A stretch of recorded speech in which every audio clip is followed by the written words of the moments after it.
ಕರ್ನಾಟಕ ರಾಜ್ಯ ಖನಿಜ ನಿಗಮದ ವ್ಯವಸ್ಥಾಪಕ ನಿರ್ದೇಶಕರಾಗಿದ್ದ ಹಿರಿಯ ಐಎಎಸ್ ಅಧಿಕಾರಿ ಮಹಂತೇಶ್ ಬಿಳಿಗಿಯವರು ರಸ್ತೆ ಅಪಘಾತದಲ್ಲಿ ನಿಧನರಾದ ಸುದ್ದಿ ಆಘಾತವನ್ನು ಉಂಟುಮಾಡಿದೆ. ಅತ್ಯಂತ ಪ್ರಾಮಾಣಿಕ ಅಧಿಕಾರಿ ಎಂದೇ ಹೆಸರಾಗಿದ್ದ ಇವರ ನಿಧನ ತುಂಬಲಾರದನ್ನಷ್ಟು. ಒಬ್ಬ ಮೆಕ್ಯಾನಿಕಲ್ ಇಂಜಿನಿಯರ್ ಆಗಿ ಹೇಳ್ತಿದ್ದೇನೆ, ವಾಹನ ಚಾಲನೆ ಮಾಡುವಾಗ ಅಡ್ಡ ಬರುವವರನ್ನ ಉಳಿಸಲು ಹೋಗಿ ನೀವು ವಾಹನವನ್ನ ಅಡ್ಡಾದಿಡ್ಡಿ ತಿರುಗಿಸಿದ್ರೆ ಅಡ್ಡ ಬಂದವರನ್ನೇನೋ ನೀವು ಉಳಿಸುತ್ತೀರಿ, ಆದರೆ ಅವರನ್ನ ಉಳಿಸಲು ನೀವು ನಿಮ್ಮ ಪ್ರಾಣವನ್ನೇ ಬಲಿ ಕೊಡಬೇಕಾಗುತ್ತದೆ. ವಾಹನ ಚಾಲಕನಾದವನು ತನ್ನ ದಾರಿಗೆ ಅಡ್ಡ ಬರುವ ಯಾವುದೇ ಪ್ರಾಣಿ, ಪಶು, ವಾಹನ ಅಥವಾ ಮಾನವನನ್ನ ಕಾಪಾಡಬೇಕು ಎಂದುಕೊಂಡಿದ್ರೆ ನಿಮ್ಮ ವಾಹನ ಚಲಿಸುತ್ತಿರುವ ಲೈನ್ನಲ್ಲಿ ಇದ್ದುಕೊಂಡು ಗೇರ್ ಇಳಿಸುತ್ತಾ ಎರಡೂ ಕೈಗಳಿಂದ ಸ್ಟೀರಿಂಗ್ ಗಟ್ಟಿಯಾಗಿ ಹಿಡಿದು ಸಾಕಷ್ಟು ಬಲವಾಗಿ ಬ್ರೇಕ್ ಹಾಕುವ ಧೈರ್ಯ ತೋರಿಸಬೇಕು. ಅಡ್ಡ ಬರುತ್ತಿರುವ ವಸ್ತುವನ್ನ ತಪ್ಪಿಸಲು ನೀವಿರುವ ವೇಗದಲ್ಲಿ ಲೈನ್ ಬದಲಿಸಿ ಬ್ರೇಕ್ ಹಾಕಿದರೆ ವಾಹನ ಪಲ್ಟಿ ಆಗದೆ ಇದ್ದಿತೆ. ಮೂಲಗಳ ಮಾಹಿತಿ ಪ್ರಕಾರ ಐಎಎಸ್ ಅಧಿಕಾರಿ ಶ್ರೀ ಮಹಂತೇಶ್ ಬಿಳಿಗಿ ಅವರ ಕಾರು ಪಲ್ಟಿಯಾದದ್ದು ಹೀಗೆ. ಅಡ್ಡ ಬಂದ ದ್ವಿಚಕ್ರ ವಾಹನ ಸವಾರನ ಕಾರಣದಿಂದ ಆ ಒಬ್ಬ ತಪ್ಪಿತಸ್ಥ ವಾಹನ ಸವಾರನನ್ನ ಉಳಿಸಲು ಹೋಗಿ ಒಬ್ಬ ಐಎಎಸ್ ಅಧಿಕಾರಿ ಸೇರಿ 3 ಜನ ಪ್ರಾಣ ಕಳೆದುಕೊಂಡರು. ಇಬ್ಬರ ಸ್ಥಿತಿ ಚಿಂತಾಜನಕವಾಗಿದೆ. ರಸ್ತೆ ನಿಯಮ ಪಾಲಿಸದ ಅಯೋಗ್ಯರು, ಬುದ್ಧಿಹೀನರು, ಸಾಮಾಜಿಕ ಜವಾಬ್ದಾರಿ ಇಲ್ಲದ ಅಬೇಪಾರಿಗಳು ತಮ್ಮ ವಾಹನಗಳನ್ನು ರಸ್ತೆಗಿಳಿಸಿ ಒಬ್ಬ ದಕ್ಷ ಪ್ರಾಮಾಣಿಕ ಅಧಿಕಾರಿಯ ಜೀವ ಬಲೆ ಪಡೆಯಬಹುದೆಂದರೆ ಮಹತ್ವದ ಜೀವಗಳನ್ನ ಹೊತ್ತು ವಾಹನ ಚಲಾಯಿಸುವ ಚಾಲಕ ಉತ್ತಮರನ್ನ ಬದಲಿಸಲಿಕ್ಕಾಗಿ ಧೈರ್ಯದಿಂದ ವಾಹನ ನಿಲ್ಲಿಸಿದ್ರು, ಅಯೋಗ್ಯರನ್ನ ಗುದ್ದಿ ಬೀಳಿಸಿದರೂ, ಅಪಘಾತ ಮಾಡಿ ಕೈಕಾಲು ಮುರಿದರೂ, ಕೊನೆಗೆ ಕೊಂದರೂ ತಪ್ಪಲ್ಲ. ಅದು ಅಪಘಾತವಷ್ಟೇ ಎಂಬುದು ನನ್ನ ಅನಿಸಿಕೆ. ರಸ್ತೆ ನಿಯಮಗಳ ಪಾಲನೆ ಮಾಡುವುದು ಒಂದು ಭಾಗವಾದರೆ ಅವುಗಳನ್ನು ಧೈರ್ಯದಿಂದ ನಮ್ಮೊಳಗೆ ಅಳವಡಿಸಿಕೊಂಡು ಬದುಕುವುದು ಅಷ್ಟೇ ಅವಶ್ಯಕ. ಬ್ರೇಕ್ ಹಾಕಲು ಮೀನಾಮೇಷ ಎಣಿಸಬೇಡಿ. ವಾಹನವನ್ನ ಲೈನ್ನಿಂದ ಲೈನ್ಗೆ ಓಡಾಡಿಸಬೇಡಿ. ಕೊನೆಗೆ ಇಂಥ ಯಾವುದೇ ವಸ್ತು ಅಥವಾ ಜೀವ ಅಡ್ಡ ಬಂದರೂ ಇರುವಲ್ಲೇ ಬ್ರೇಕ್ ಹಾಕಿ ವಾಹನ ನಿಲ್ಲಿಸಲಾಗದಿದ್ದರೆ ಗುದ್ದಿ. ಆದರೆ ತಪ್ಪಿಸಲು ಹೋಗಿ ನಿಮ್ಮ ಪ್ರಾಣ ಕಳೆದುಕೊಳ್ಳಬೇಡಿ.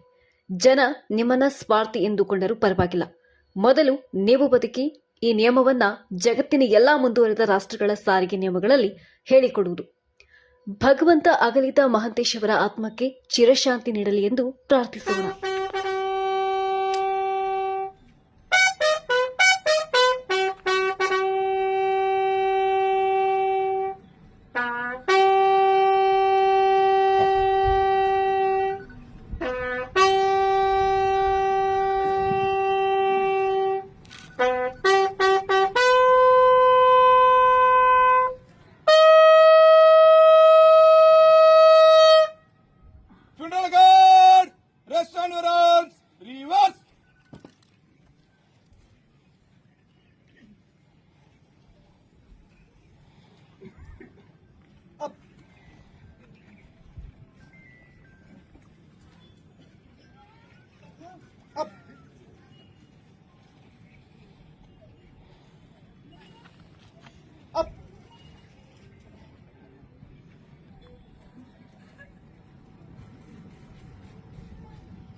Finalgan!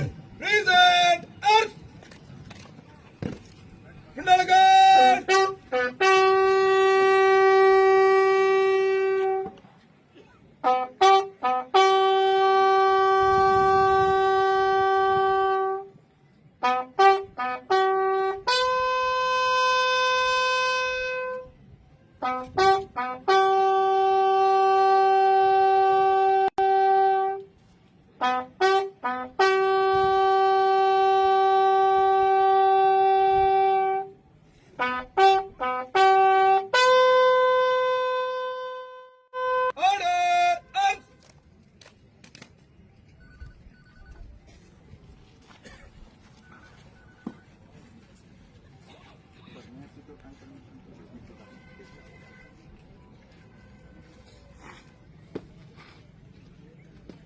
Finalgan! Slope arms! Finalgan! Dismiss!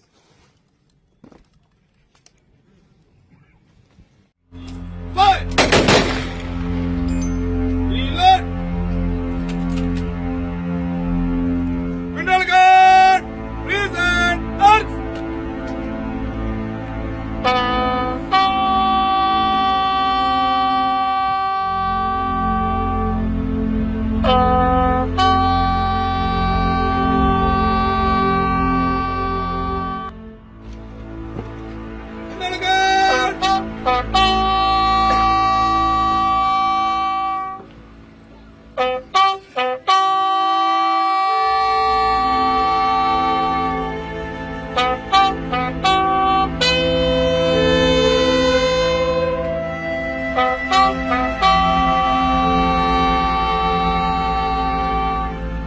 Gracias.